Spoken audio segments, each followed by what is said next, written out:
Who involve in this job is called urologist, right. तो इसी तरह मैं जिसमें भी लॉजी लगा रहे हैं हम उसको डिफाइन आसानी से कर सकते हैं। तो फाइनली हम देखते हैं क्या छूट गया, मेन टॉपिक छूट गया, इसके फादर कौन है। तो हम जानते हैं कि यूरोपियन कंट्री में एक बहुत ही महान दार्शनिक हुआ करता था जिसका नाम कुछ था।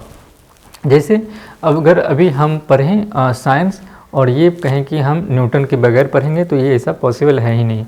ठीक इसी तरह यूरोपियन कंट्री में जो भी न्यूटन है या और भी कोई भी है जो भी स्टडी करता था, हर यूनिवर्सिटी में अरस्तु के बारे में पढ़ाई जाती थी और ऐसा बनता था जो भी वो कह देते थे लोग उसे मानने भी लगते थे।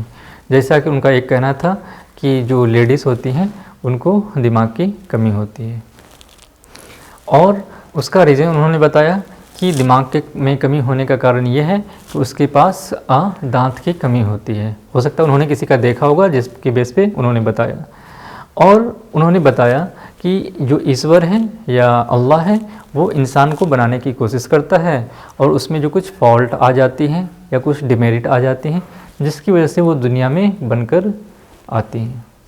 ये मैं नहीं कह रहा हूँ, ये कहने वाले कौन हैं, ये हैं अरस्तु या एरिस्टोटल।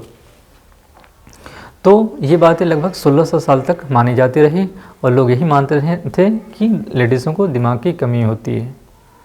फिर हो सकता है लगभग 1600 साल के बाद किसी ने अपनी पत्नी का दांत देखा तो उसके 32 के 32 दांत थे।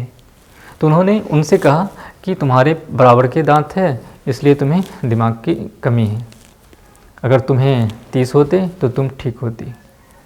उसके बाद उसने किसी और का देखा, किसी और का देखा, तब पता लगा कि नहीं, गर्ल्स को भी बराबर के दांत होते हैं। उसके बाद ये थ्योरी रिजेक्ट हो जाती है। तो ये ऐसी उटपटांग बातें करने वाला कौन था, अरस्तु। तो फादर ऑफ बायोलॉजी कौन है, अरस्तु, अरस्तु या अरिस्टोटल, अरिस्टोटल। इसका जन्म कब हुआ था, 384 साल बीसी से लेकर 322 बीसी तक ये होते हैं। मतलब ईसा अलैहिस्सलाम से 384 साल पहले इनका जन्म हुआ था। ये थे अरस्तु। अब हम बात करेंगे बायोलॉजी के डिपार्टमेंट के बारे में। जैसे बायोलॉजी को किन किन पार्टों में डिवाइड किया गया है। जैसे आप देखते होंगे जूलॉजी। अब आप बता सकते हैं जू मीन्स क्या होता है, हमने पढ़ा था। जू मीन्स होता है चिड़िया, चिड़िया या वर्ड, है ना। तो जूलॉजी किसे कहेंगे, स्टडी अबाउट अ जू इज कॉल्ड जूलॉजी, राइट। अब फिर इसी तरह